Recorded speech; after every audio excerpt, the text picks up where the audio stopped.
Ahora sí. Entonces les decía, el contenido de la plática es yo entiendo que mi tiempo empieza a contar ahorita, ¿verdad? Entonces, al principio hablaré del origen, las motivaciones originales, que son básicamente la descripción de un circuito no lineal. Ese es el origen del problema. Y en el transcurrir de su estudio empiezan a aparecer resultados en su análisis del modelo matemático que lo describe a este oscilador, movimientos que en su momento, comportamientos que en su momento se llamaron no periódicos, que realmente en el lenguaje moderno es el comportamiento caótico en modelos deterministas. Después platicaré un poco sobre el enfoque topológico introducido a sistemas dinámicos, y aquí es donde entra en juego el otro personaje, el otro extremo del dúo que plantea Baltasar Van der Pol, Stephen Slater. Y las actualidades que quiero platicarles están más pensadas hacia un auditorio de biología matemática. Esto fue unos días en otro auditorio, pero bueno, yo creo que no está de más si uno plantea este tipo de cosas, ¿no? en otro ambiente más matemático, digamos.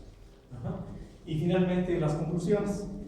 Bien, dicho esto, pues empezamos con el extremo inicial, que es Baltasar Van der Pol.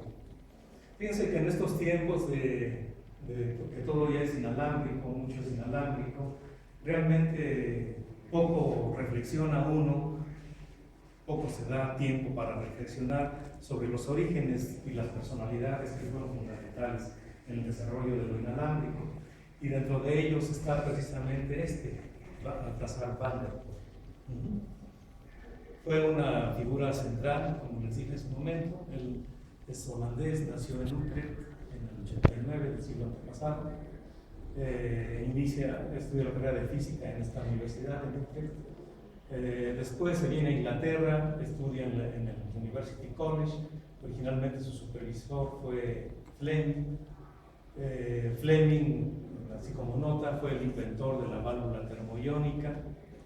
Y después, como suele ocurrir en algunos casos, pues la gente tiene conflictos con el supervisor, se cambió de supervisor y se cambió de universidad y bueno, se fue a Cambridge. Y en Cambridge tiene como supervisor a Thomson, otro personaje, fue el que descubrió el electrón en el laboratorio Cavendish. Y después, tiempo después, fue ayudante de otro gran personaje, Lorentz. Lorentz es el de las transformaciones de Lorentz fundamentales en la teoría de la relatividad. Entonces se los pongo no para otra cosa, sino para que vean el entorno académico en el cual se fue desarrollando este personaje y de las influencias que fue teniendo a lo largo de su preparación. Después de que hizo su trabajo académico y de investigación en Inglaterra, se regresa a Utrecht, allá se doctora y se convierte en el jefe de laboratorio de investigación en la compañía, en la Philips, sobrevive todavía. Entonces fíjense, esto de paso nos muestra lo que es interesante. Las compañías, en este caso la Philips, tenía su laboratorio de investigación y al frente de este laboratorio estaba este personaje. Estuvo este personaje durante mucho tiempo, del 21 al 49. Después se dio también la tarea de organizar a nivel internacional la gente interesada en el radio científico y finalmente muere en el 59. Esta cita de Sir Edward Appleton, premio Nobel de Física en el 49, que fue colaboró con Van der Pol, la pongo porque ubica, en mi opinión, bastante bien el contexto en el cual desarrolló su trabajo científico Van der Pol. Lo leemos rápidamente. Sobre bases teóricas experimentales, Van der Pol empezó su trabajo sobre las ondas de radio Cambridge. Podemos decir que si Heaviside tuvo que inventar la ionosfera para explicar la transmisión de radio a través del Atlántico realizada por Marconi en 1901.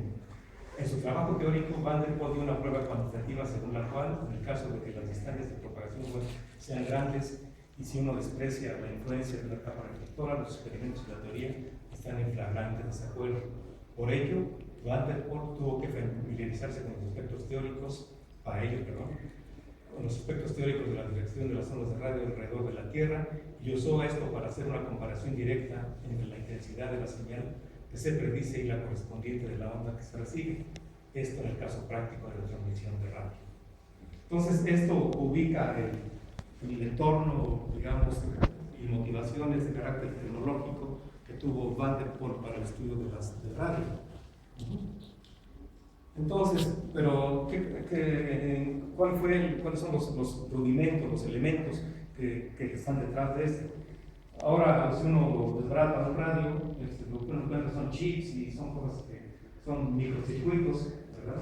Pero si uno desbarata el radio de la abuelita, aparte de que se enoje, bueno, uno va a ver como 3 circuitos de varios tipos, y uno de ellos, un circuito central importante, es justamente el circuito RLC, que aquí aparece en la figura. Ajá. Un circuito RLC que tiene básicamente 3 elementos: un capacitor, una resistencia y un inductor, junto con un triodo, y donde la característica básica de este circuito es que la relación entre la corriente y el voltaje es no lineal. Es no lineal. Entonces, esto contra la ley que uno aprende en la secundaria, que dice que la reina Victoria de Inglaterra, ¿verdad? ¿Se acuerdan ustedes? Que relaciona voltaje, corriente y resistencia. Reina Victoria de Inglaterra. Es la ley de Ohm, pero no es la ley de Ohm lineal. Este es no lineal. ¿Sale? Bien.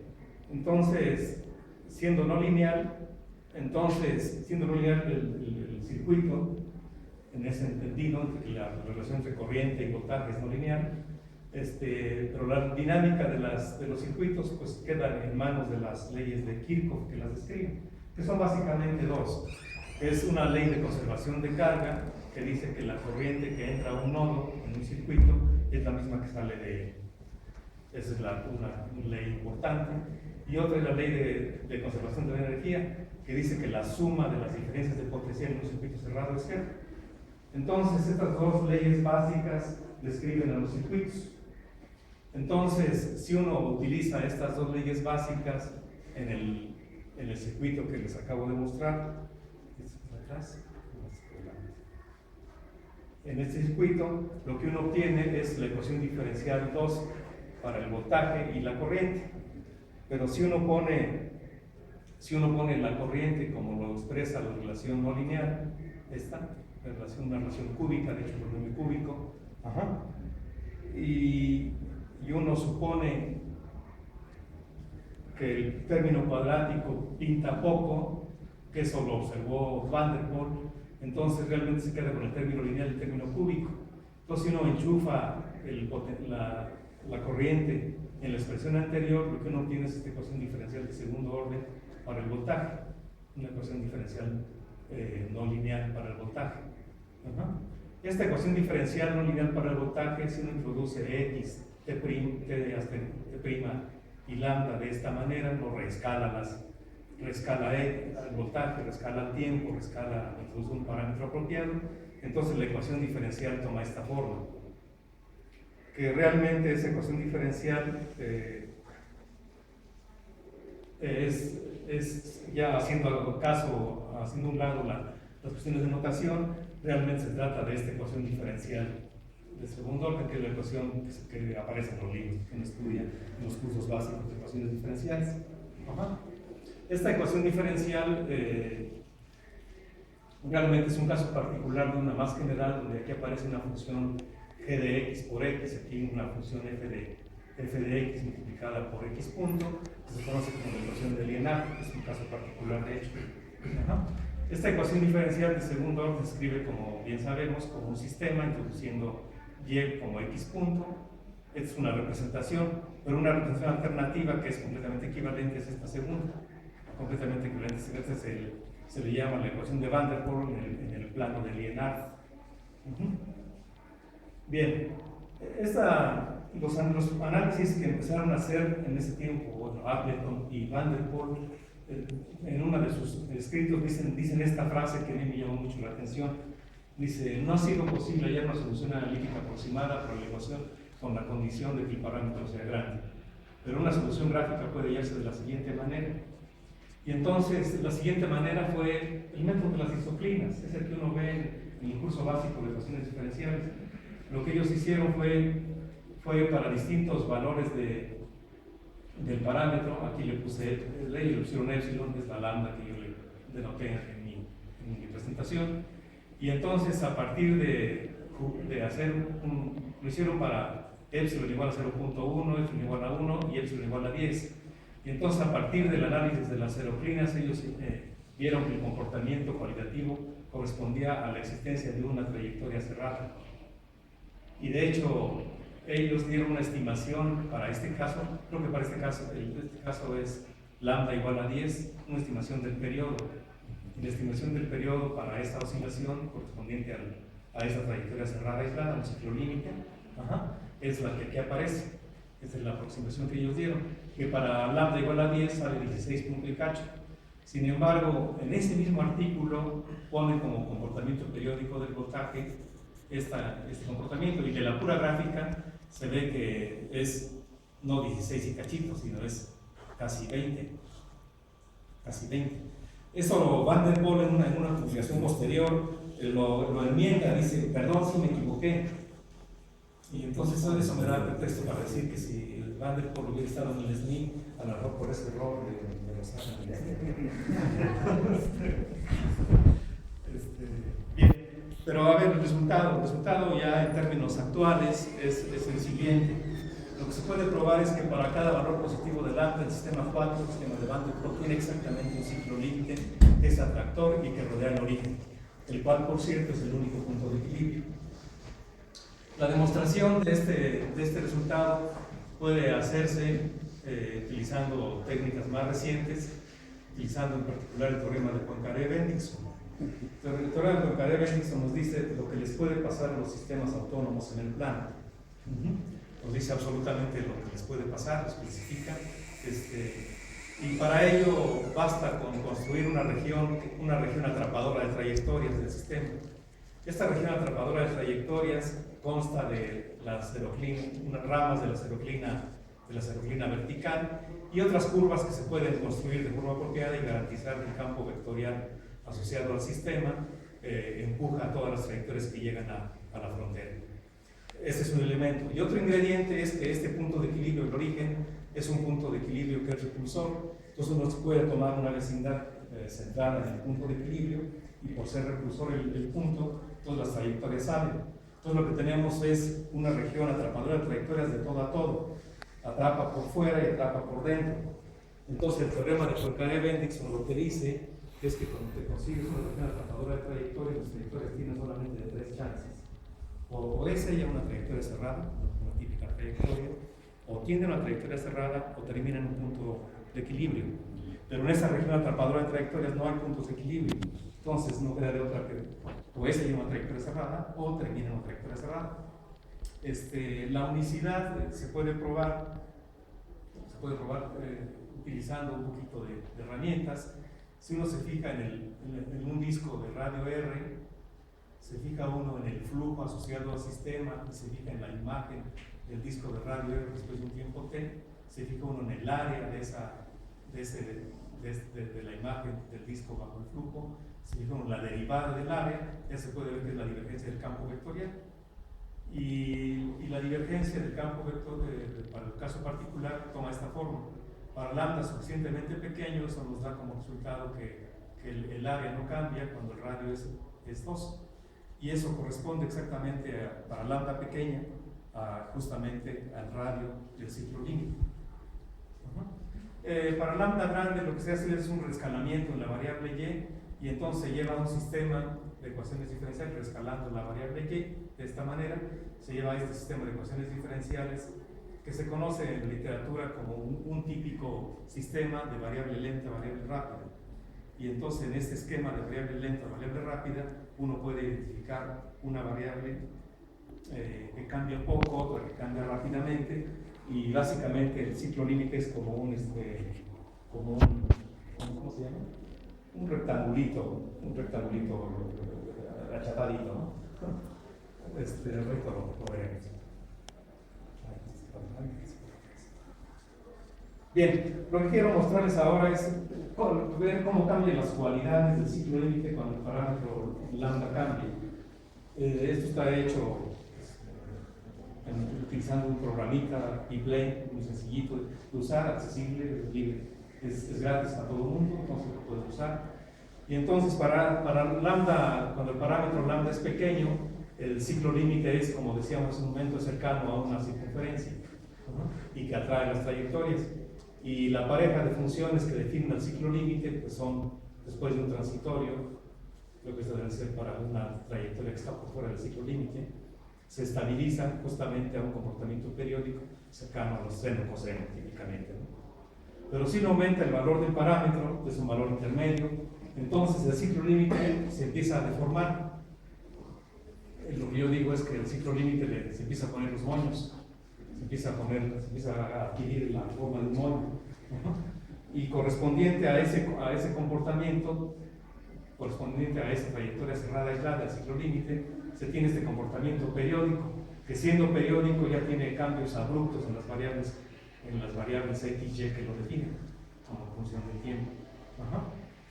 Bien, las siguientes para cuando el parámetro es, aquí sí sale corriendo la pelotita. Ahí están las variables rápidas, las variables lentas de las que hablaba hace un momento, y ahí está el ciclo límite cuando el parámetro es grande. Ajá. Y ahí acá está mi simulación, pues no tiene la tecnología que tiene de forma modesta, pero lo interesante es que permite pintar cómo se comportan x de t y y de t con función del tiempo correspondiente al ciclo límite, y vean el comportamiento que tienen estos saltos abruptos, ¿no? Estos picos, ¿no? Como espigas, ¿no? Como impulsos así, y el bajón rápido, ¿no? Entonces eso corresponde al comportamiento periódico asociado al ciclo límite para lambda grande, ¿vale? Aquí está ya en forma resumida el comportamiento del ciclo límite a medida que el parámetro va índice de mu, pero es el lambda, a medida que el lambda aumenta. Bien, ¿qué cosa podemos decir más respecto a la matemática de este sistema hasta aquí? Podemos decir que para lambda positiva el sistema de Van der Pol es estructuralmente estable ante pequeñas perturbaciones autónomas. Eso quiere decir que si perturbamos el sistema poco, con perturbaciones que dependan de x, y posiblemente de x punto, entonces la dinámica del sistema perturbado tiene, y siempre que la perturbación sea pequeña, la dinámica es topológicamente equivalente a la del original. Esto en las distancias apropiadas, en la topología apropiada, etc. Y la justificación de este resultado se basa básicamente en que el sistema solo tiene un punto de equilibrio, el cual es hiperbólico, y que para cada lambda tiene exactamente un ciclo límite atractor, y ese atractor es importante, porque entonces el ciclo límite también se clasifica como índice hiperbólico, y no tiene trayectoria silla-silla. Entonces esas tres condiciones son suficientes para garantizar estabilidad estructural del sistema de Van der Pol sin forzamiento.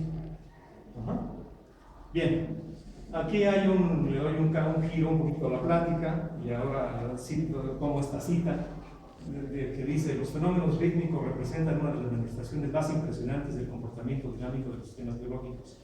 Entender los mecanismos que los hacen posibles es un problema crucial para la comprensión de la dinámica de la vida. Pues eso es, ni modo, así es.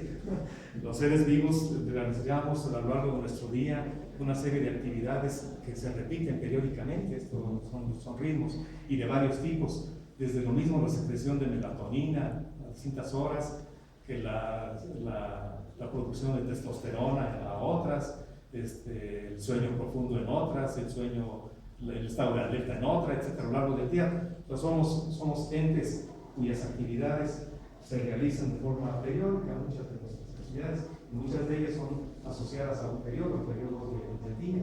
Por eso se llaman periodos ritmos circálicos. Bien, todo esto me sirve como antecedente pues, para el segundo ingrediente de la plática, que era el corazón. Y en el corazón, dicho muy gruesamente, en términos anatómicos, lo constituyen 4 cámaras, 2 aurículas, derecha e izquierda, y 2 ventrículos, derecho e izquierdo. y estas cámaras están envueltas por un músculo, el músculo cardíaco, el cual a su vez tiene tres capas, ¿no? El pericardio, el cardio y el cardio. Son tres, ¿sale? Son tres. Esto es en términos anatómicos y en términos funcionales, en términos hidráulicos. El corazón pues, es la bomba de nuestro cuerpo, encargado de traer sangre del cuerpo, sangre sucia, llena de desechos y no oxigenada, la trae el corazón, la manda a los pulmones, en los pulmones se oxigena, de los pulmones regresa oxigenada al corazón y el corazón se carga por otro circuito de enviarlo al resto de nuestro cuerpo y de esta manera actúa nuestro corazón. Esto dicho en tres palabras, ¿vale?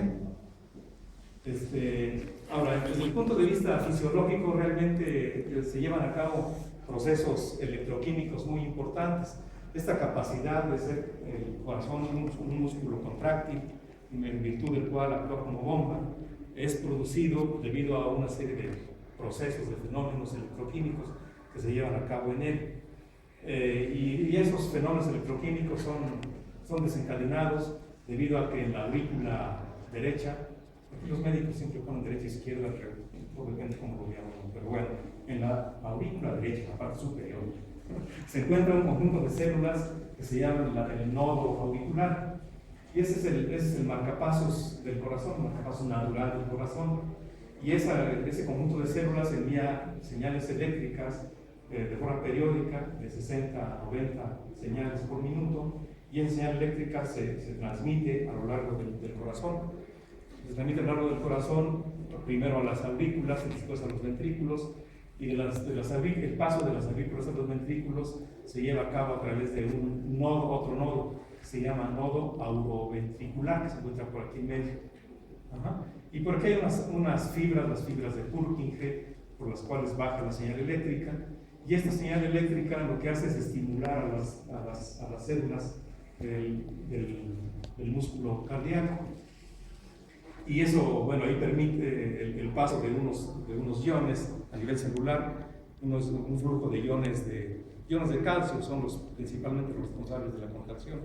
Entonces, los iones de calcio, al paso de esta corriente, permiten este flujo de iones de calcio entre las paredes de las células cardíacas, y asociadas a este calcio es que las células son contráctiles, cada una de ellas es contráctil.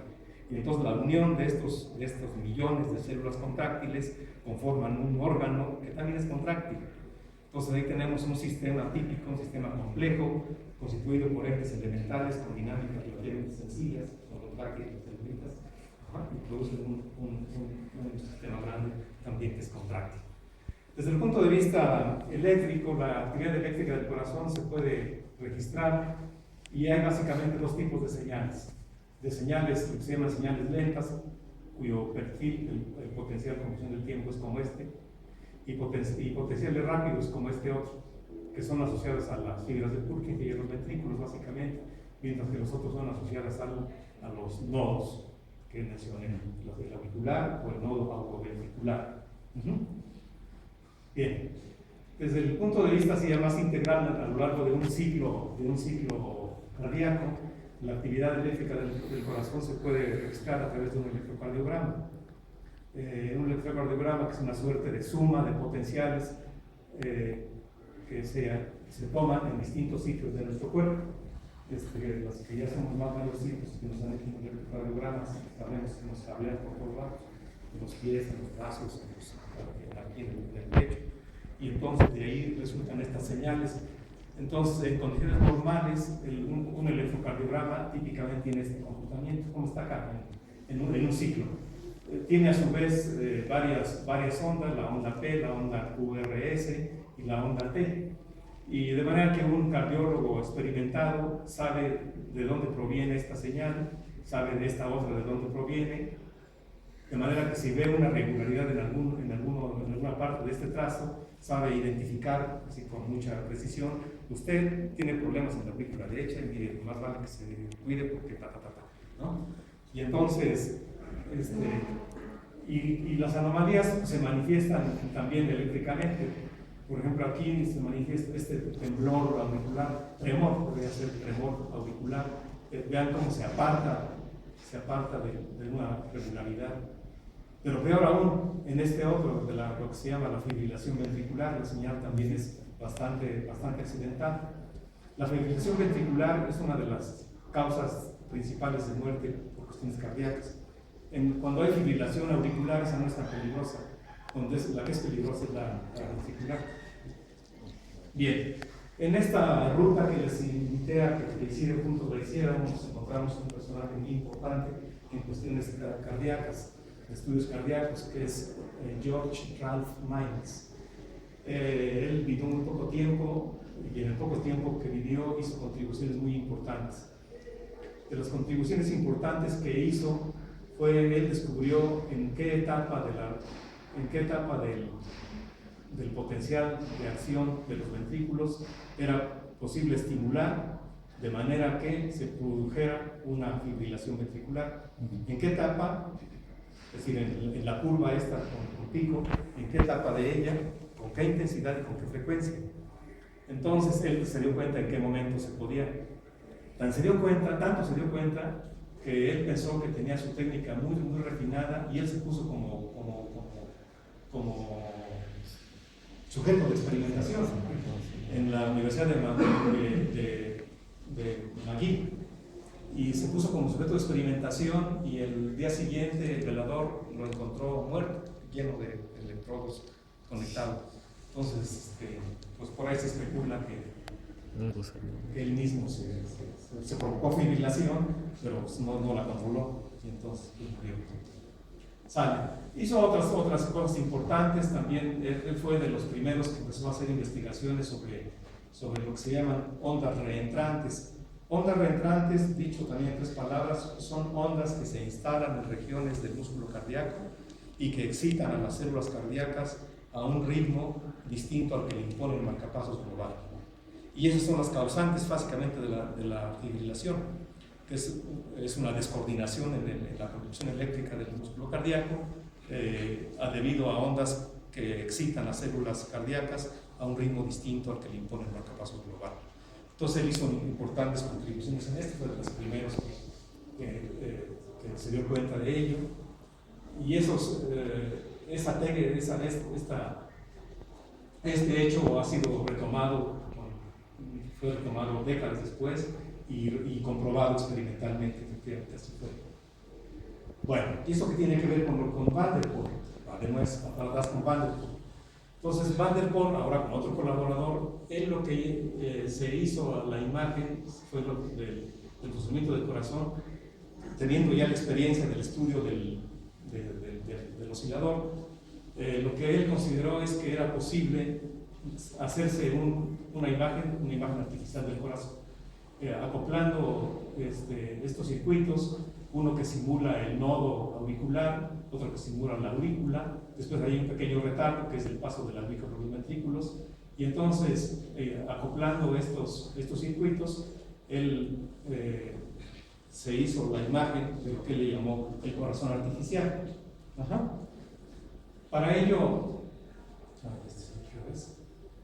aquí están los registros, aquí está, lo que él asiste es tomar de su trabajo original. Dice, electrocardiogramas del corazón artificial obtenido reduciendo gradualmente el acoplamiento entre la aurícula y el ventrículo. Esto seguramente deben ser películas tomadas a un osciloscopio. La señal que aquí aparece es el potencial. Ajá. Después, creo que se ve más claro. Vean ustedes cualitativamente, si ustedes ven ¿cómo se llama? El trazo, es muy parecido al que les mostré hace un momento, en condiciones normales, al electrocardiograma normal. Ajá. Entonces, esto lo hicieron Van der Pol y Van der Mark.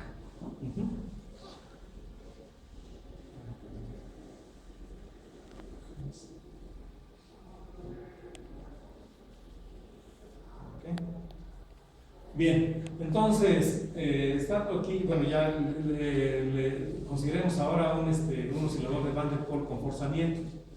Un forzamiento que es de tipo periódico. Vean ustedes que aquí en este sistema aparecen parámetros importantes como la frecuencia con la cual se forza el oscilador, su amplitud, y esta parte que tiene que ver con un,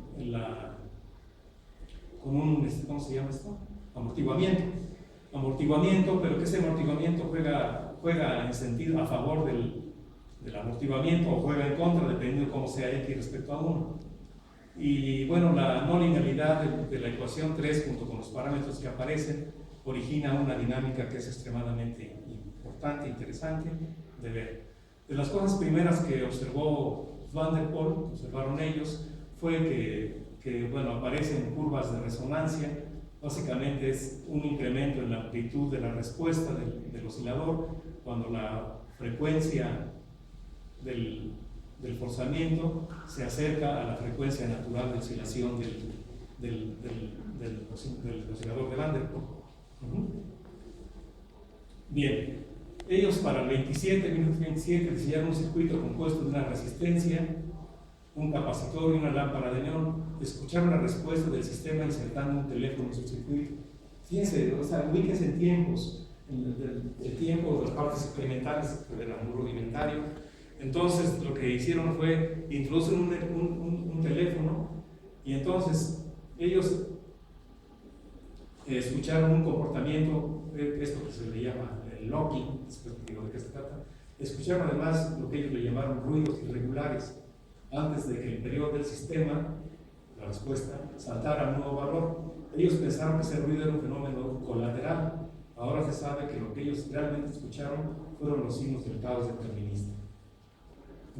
Aquí está ya en términos modernos, que es lo que estoy diciendo, existe un periodo de respuesta pero del oscilador, pero ese periodo de respuesta cambia abruptamente a otro periodo y esta parte intermedia es la que ellos asociaban con ruidos extraños y así sucesivamente. Acá estos son los exponentes de tecnología, son los estáticos. Bien, pues vayamos un poco más internándonos en la matemática del asunto, un poco de forma paulatina.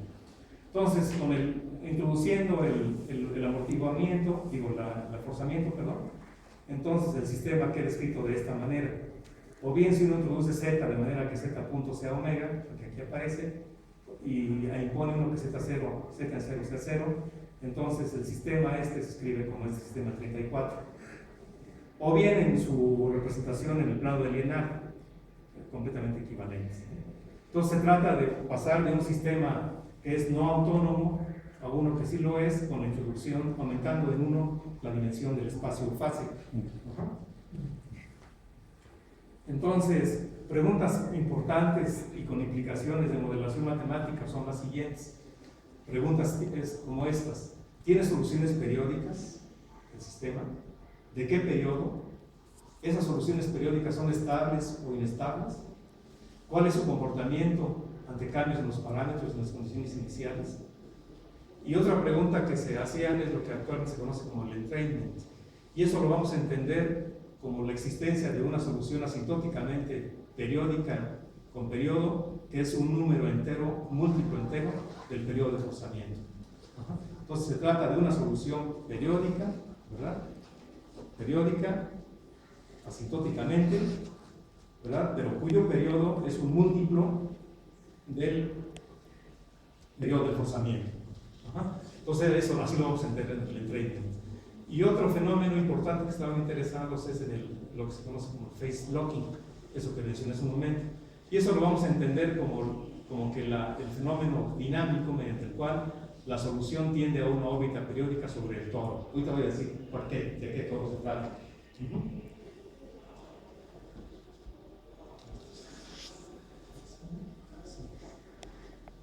Bien, aquí entran en juego varios personajes de los que les mencioné y cuyos extremos también dije. Uno de ellos es Marie-Lucy Cartwright. Ella estudió en la Universidad de Oxford, se graduó en el 23, empieza a trabajar con Hardy para su doctorado. Como suele ocurrir, pues dijo que no se entendió y se pasó con Titchmarsh. Fíjense quiénes son los personajes. Eso es lo que lo pongo esto con toda la intención del mundo. O sea, Hardy, George Hardy, y Teichmann. Sus libros son clásicos. Y finalmente, en el 1930, obtiene su doctorado con la tesis Los celos de funciones interiores de tipo especial. Y Littlewood de Cambridge es su examinador externo. Según la usanza inglesa, debe ser necesariamente en el jurado de doctorado un interno, uno de la propia universidad, y un externo, uno de otros de la universidad. Y como saben, en Oxford, bueno,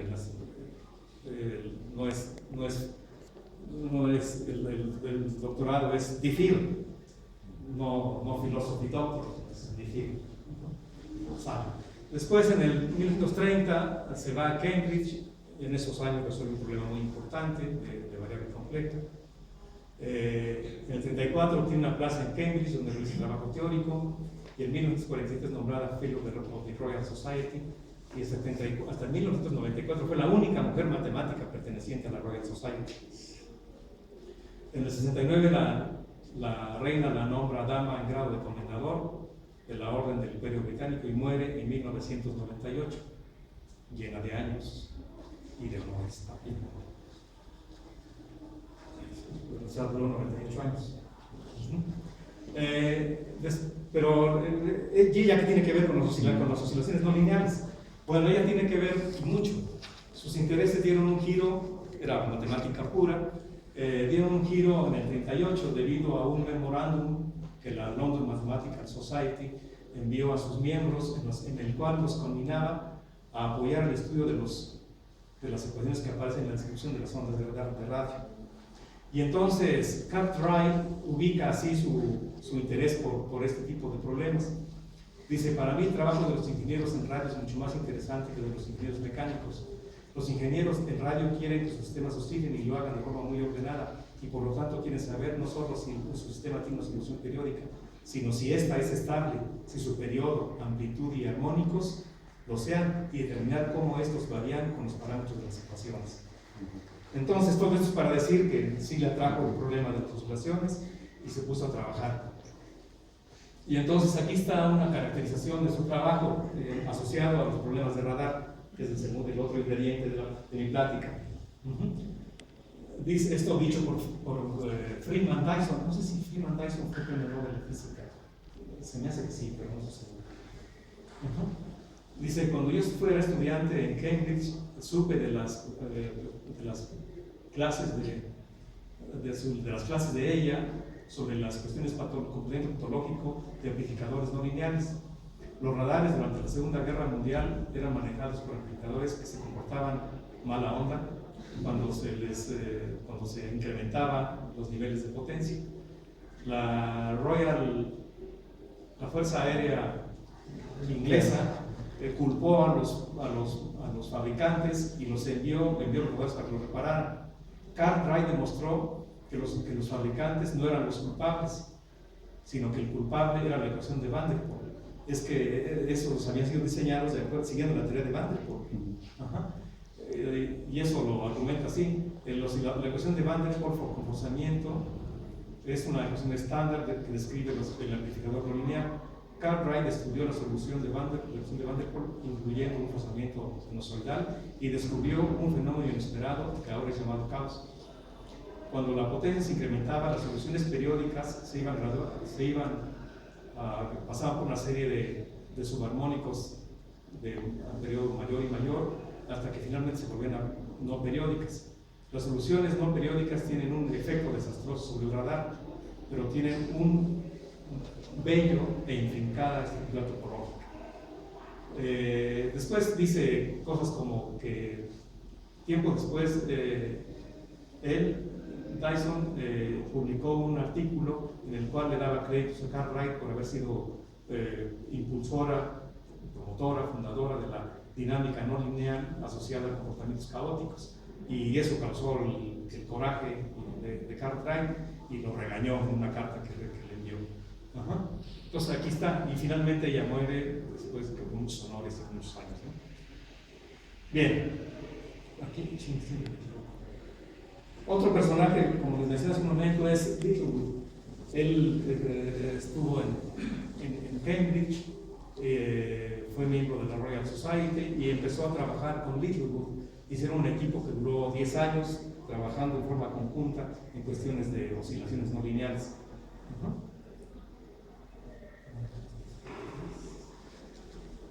Esto ya, un resumen. Para 1945, Cartwright y Littlewood probaron que existen conjuntos de parámetros para los cuales el sistema 34 de Van der Pol con forzamiento tiene dos trayectorias periódicas estables, de periodo ahí está dicho, y que la frontera entre las cuencas de reacción de las dos trayectorias periódicas no era suave. Y aquí viene otro personaje dentro de esos que les mencioné, que es Norman Levinson.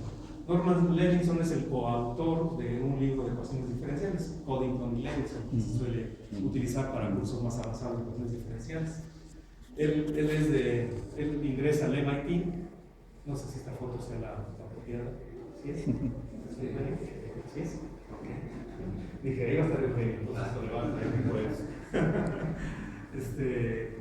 entonces, él ingresa al MIT bajo la dirección, otra vez, nos encontramos con personajes. Durante este periodo, bajo la dirección de Norbert Wiener, también realiza trabajo matemático suficiente para obtener doctorado, aunque estaba estudiando ingeniería eléctrica. Y después se va a una estancia a Cambridge, allá conoce a Littlewood, y entonces ahí empieza su motivación para estudiar los osciladores no lineales. Lo que hizo Levinson es que el término cuadrático que aparece en la ecuación lo sustituyó por trozos lineales y notó que el sistema modificado tenía las mismas cualidades que ya habían predicho Cartwright y Levinson. Cartwright y Littlewood. Pero que era mucho más fácil de estudiar. Entonces, otra manera de síntesis aquí es: primero Cartwright, después Littlewood, posteriormente Levinson, notaron que era posible determinar los valores de los parámetros para los cuales el sistema de forzamiento tenía órbitas no periódicas para ciertas condiciones iniciales. Bien, pongo esta transparencia para recordarnos exactamente de qué sistema nos referimos, y lo que voy a hacer enseguida es introducir unos elementos de análisis de este sistema con técnicas un poco más modernas. Sale.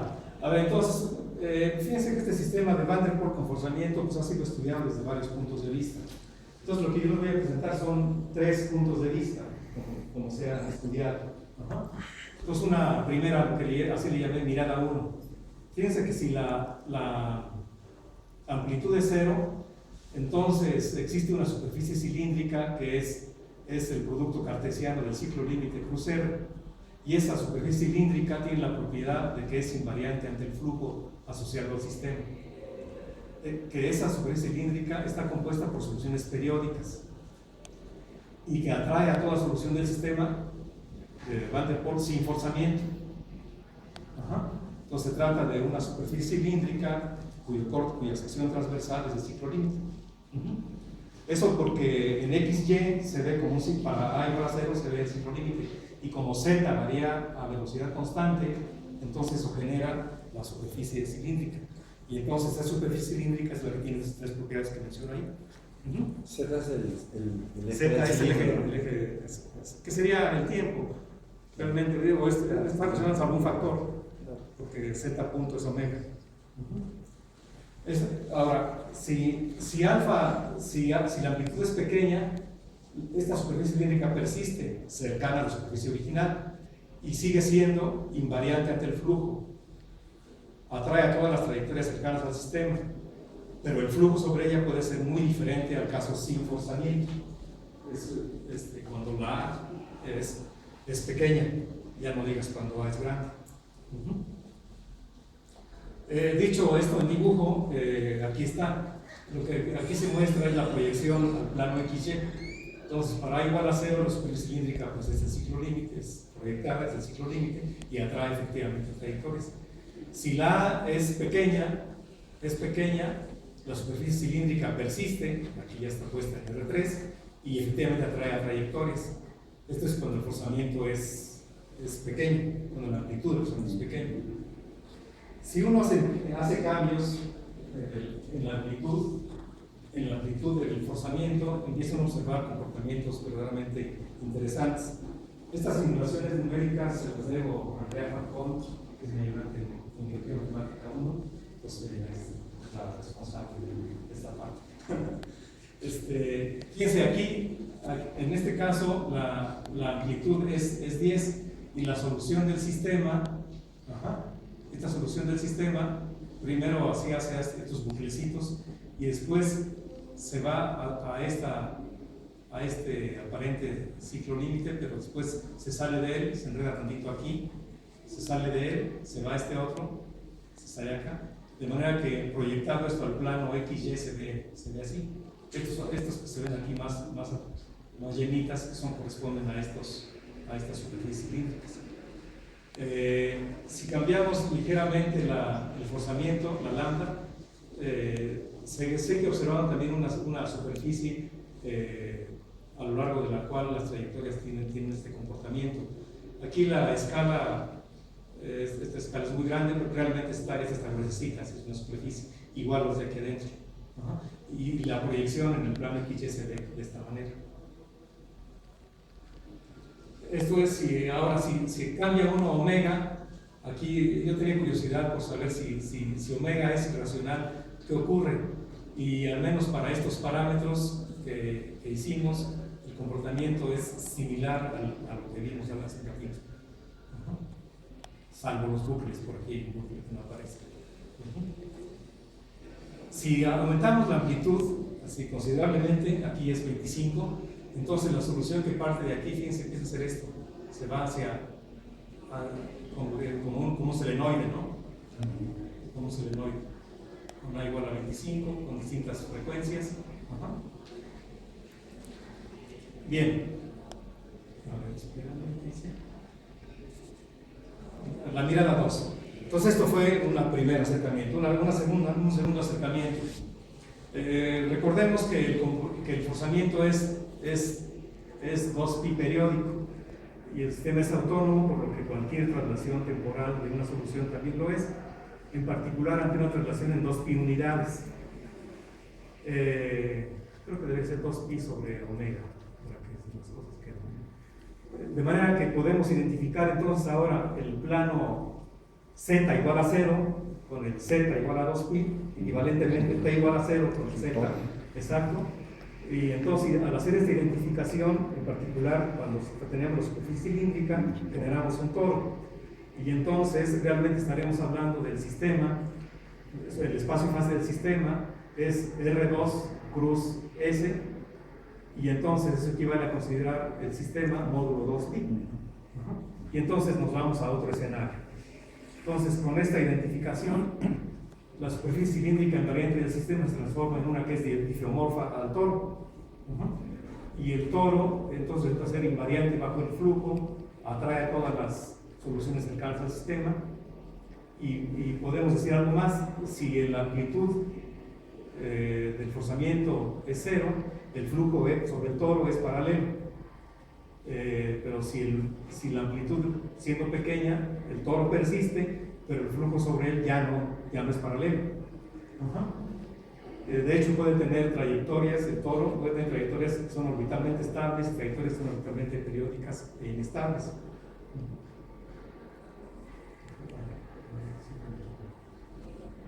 Aquí está el toro. Entonces, en el caso A igual a 0, las trayectorias vienen y se van al toro y hacen esto.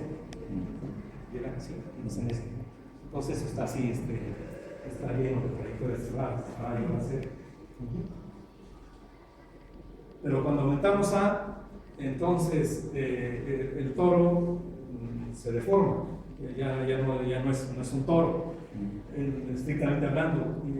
Aquí aparecen es un trabajo reciente relativamente, aparece la superficie, ¿verdad? Ya no es el cilindro así bonito, que al identificar pues, estos extremos daría el toro, sino son estas superficies, toros deformados, digamos, ¿no? Por decirlo de alguna manera. Y correspondiente a distintos valores de los parámetros, tenemos este toro deformado, este otro o este. Estos son resultados del 2000. Bien, entonces, esta fue la mirada 2. Mirada 3. La mirada 3 Vean que el sistema de Van der Pol, con forzamiento sobre el plano XY, debido a que Z aumenta, entonces el plano XY realmente es el flujo, el campo vectorial, lo atraviesa el plano XY. Entonces eso nos permite hacer del plano XY una sección transversal del flujo asociado al sistema. Y con esta caracterización, entonces podemos definir un tiempo, el tiempo que es justamente el tiempo apropiado, este tiempo t 2pi sobre omega, y definir precisamente el mapeo del plano en el plano, que lo que haga es a todo punto del plano lo manda al punto phi, se valora en t, el periodo de xy en 0, 0. Y entonces ese es el mapeo de Poincaré. Entonces estamos hablando del mapeo de Poincaré asociado al sistema de Van der Pol, tomando como sección transversal, como dije, el plano XY. Aquí están unos dibujos. Estos son dibujos, son simulaciones que vienen en el libro de Hale y Koschak.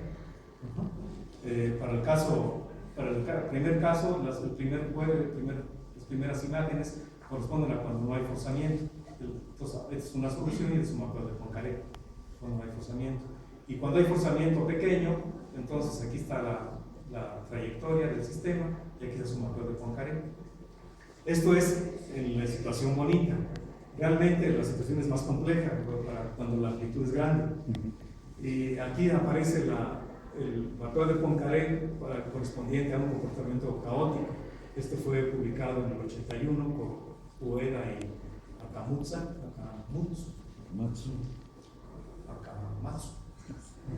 Y ese, asociado a este, tiene el comportamiento caótico del sistema de Van der Pol. Y finalmente llegamos a Stephen Smale. Stephen Smale, bueno, pues como todos saben, es un gran matemático, ha hecho contribuciones muy importantes en topología diferencial, sistemas dinámicos, y en las últimas décadas se ha dedicado a formalizar mucho de las cuestiones de análisis numérico. Ha hecho cosas de teoría económica, biología matemática, y bueno, pues recibió la medalla Fields en el 66.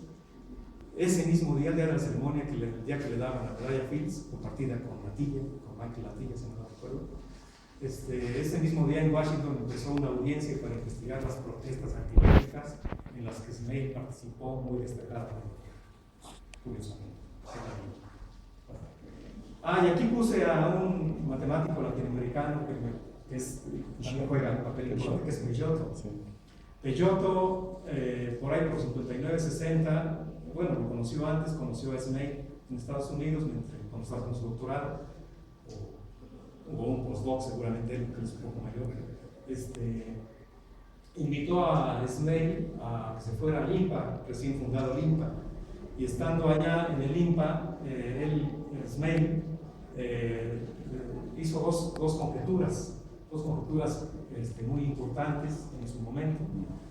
Y una de ellas dice: por lo menos parece plausible que sistemas que satisfacen las condiciones 1 a 5 formen un conjunto abierto y denso en el espacio, en la topología C1, de todos los campos vectoriales definidos sobre una variedad M. Parece que las condiciones 1 a 5 son condiciones necesarias y suficientes para que X, o campo vectorial, sea estructuralmente estable en el sentido de antronómico triángulo. Las condiciones 1 a 5 son una, que los puntos de equilibrio del sistema sean todos hiperbólicos, que los ciclos límites, si tiene, sean todos hiperbólicos, que no tenga conexiones silla-silla, de la 3. Y la otra tiene que ver con los conjuntos no errantes. Y entonces, esto dicho en otro lenguaje, es, fíjense, si parece plausible que los sistemas que se satisfacen las condiciones de 1 a 5 forman un conjunto abierto y denso, fíjense, abierto y denso, en esa topología. Entonces, y después que sean estructuralmente estables, pues básicamente nos está diciendo que no hay caos. Esa es la forma de decirlo. Este es 59-60. Bueno, y eso lo viene a colación por lo siguiente. Que no hay caos de una manera robusta. De una manera robusta. Y entonces, dice, chin, se me acabó el jueguito. Dice Smale. Dice, esta euforia pronto se me acabó, debido a que recibí una carta de Levinson. Y en esa carta de Levinson le decía de los resultados de Cartwright y de Littlewood, donde había comportamientos caóticos. Entonces le dice Levinson a Smale: me conseguí un contraejemplo a tus conjeturas. Eso es lo que le dice toda esta cita, ¿no? Y empieza Smale a trabajar, el estilo Smale, encerrado seguramente, sin comer y, en fin, ya me puedo imaginar. Dice: trabajé día y noche tratando de resolver el reto. Dice: pero no lo leo, se los digo así rápidamente. Dice: mi formación no es de ecuaciones diferenciales, mi formación es de topólogo. Yo me costaba mucho trabajo seguir las ecuaciones y fórmulas y cálculos y demás. Eso no correspondía a mi formación. Dice: de manera que lo que yo tuve que hacer, dice Smale, fue traducir lo que Levinson me decía a mi lenguaje, al que yo entiendo. Y una vez que lo traduje al lenguaje que yo entiendo, pude entender cuál era el problema. Y en el haciendo esto, para entenderlo, ponerlo en mi lenguaje, introduje un sistema dinámico, la herradura. Entonces, la herradura tiene como origen justamente este problema. Era la pieza que le faltaba. Exacto, sí. Y entonces, dice: y me di cuenta que mis conjeturas eran erróneas, que yo había conjeturado erróneamente, que Levinson tenía razón. Eso dice. Fíjense, es una belleza, porque, digo, estamos hablando de Smale. Nada de, no, yo no me equivoqué. O sea, lo admite. Pero en ese el admitirlo y demás y darse cuenta, descubre algo, incluso algo muy importante, que es el mapeo de Poincaré. Como todos sabemos, se genera a través de un rectángulo al cual se estira, se dobla y después se coloca sobre el rectángulo original y se ve cómo se mapean los puntos del rectángulo original al deformado, y eso produce un mapeo, y eso se puede repetir tantas veces como uno quiera, ¿no? Y entonces lo que probó Smale por esos días es que el mapeo de la herradura tiene un conjunto invariante, gamma, cerrado, que contiene un conjunto, el cual tiene las siguientes propiedades. Tiene un conjunto numerable de órbitas periódicas de periodo arbitrariamente grande. Fíjense cómo se va uno pegando como de Van der Pol. Dice: un conjunto no numerable de órbitas no periódicas, entre las cuales hay órbitas que pasan arbitrariamente cerca de cualquier punto de gamma. Bueno, como bien dije, le dieron la medalla Fields en el 66 por haber probado la conjetura de Poincaré. Ahí está anunciado. Y como dije también en ese momento, sin embargo, por su activa participación en contra de la guerra realizada por Estados Unidos contra Vietnam, se ganó la animadversión del gobierno de su país. Donald Horing, asesor científico de Lyndon B. Johnson en el 68, escribió Science. Pues que esos matemáticos que se la pasan rascándose la barriga en el Río de Janeiro, ¿no? Se les ocurren hacer cosas. ¿No? Ahí está. This blind spirit led the mathematician to seriously propose that the common man who pays the taxes out in the field, that mathematical creation should be supported by public funds on the beaches of Rio. Esos matemáticos que la pasan en el río. Él había escrito que una buena parte de sus ideas se le habían ocurrido estando en las playas. Exacto, sí. Sí, de hecho, y entonces se puso la soga al cuello. Esta cita larga que puse de Smale es justamente donde narra eso, que estas ideas además se le ocurrieron estando en las playas en Río de Janeiro, ahí en Ipanema, Copacabana seguramente. Ok, ya finalmente les quiero decir que bueno, los sistemas de Van der Pol tienen una actualidad y que han sido utilizados a propósito de muchos problemas, en particular en el área que me queda más cercana del corazón a mí, que es la biología matemática. Por ejemplo, aquí se muestra el acoplamiento aquí son dos osciladores de Van der Pol a propósito de describir los mecanismos entre los cuales las medusas se impulsan y caminan en el agua, ¿no? También hay de carácter teórico, estudios de carácter teórico desde el 2009. En fin, esto lo asocia con conjuntos de Cantor y con dinámica simbólica, etc., ¿no? Después, en el 2009, modificaciones de Van der Pol fueron introducidos para estudiar, retomando la vieja idea de George Maynes a propósito del acoplamiento entre el nodo auricular, las aurículas y los ventrículos, para estudiar la actividad eléctrica del corazón. Y me da mucho gusto decirles también que en nuestro departamento hay gente que trabaja en estas cosas también, y que ahorita, hace 15 días, salió un artículo de Miguel Lara, Beatriz Fuentes, Pablo Padilla y Carolina Barriga, ¿debe ser? Sí, debe ser. Y que ellos están estudiando sistemas de Van der Pol a propósito de sincronización de osciladores. Entonces ellos obtuvieron unos resultados con este caso suficientemente general que contiene, desde luego, para una variable de Van der Pol. Y bueno, finalmente, ya para concluir, quiero decirles que lo que les acabo al cabo del viajecito que hicimos todos, ¿verdad? Lo que nos muestra es que el estudio del sistema de Van der Pol nos muestra con mucha claridad las necesidades tecnológicas y el desarrollo de las matemáticas. Es un buen aspecto. Y otro aspecto es que el estudio de este sistema hecho a mano de técnicas muy variadas. Yo les he mencionado algunas, pero en realidad hay desde técnicas muy clásicas como teoría de perturbaciones, métodos de promedio, métodos Poincaré, mapeos del círculo, teoría de ecuaciones, exponencias de Lyapunov, método métrico, métodos topológicos, dinámica simbólica. Y en algunas de ellas las simulaciones numéricas son insalvables. O sea, no hay otra. Y bueno, y que tiene el estudio de este sistema, pues tiene actualidad, y en particular lo tiene en ritmos circádicos, en sincronización de osciladores, en sistemas biológicos. Entonces, pues con esto terminamos nuestro viajecito que nos llevó desde Van der Pol hasta Snell y un poquito más acá. Y les agradezco mucho su atención.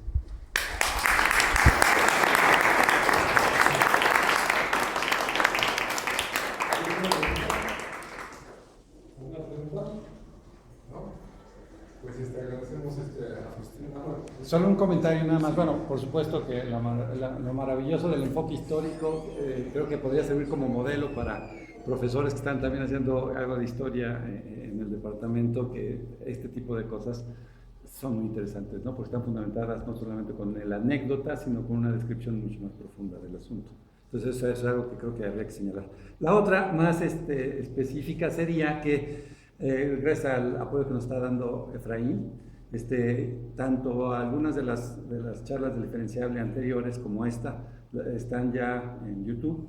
Entonces la liga la tenemos, la vamos a poner, y esperemos que continuemos con esta situación, porque es fácil de consultar y ver con detalle algo así, para que quien tenga interés pues, tanto lo aprecie nuevamente como pueda consultar a Faustino en este caso, o a cualquiera de los expositores.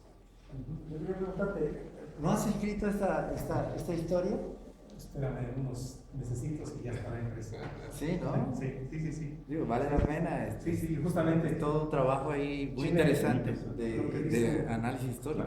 Lo que dice Humberto, fíjense, a mí algo de lo que me llama mucho la atención de hacer esto lo empecé no lo empecé ayer, desde luego, ¿no? Esto me ha llevado tiempo, así, ir viendo rutas, ¿cómo le hicieron esto? Sí, se conecta con y ellos obtuvieron estos resultados, y así, ¿no? Lo fui armando desde hace tiempo, ¿no?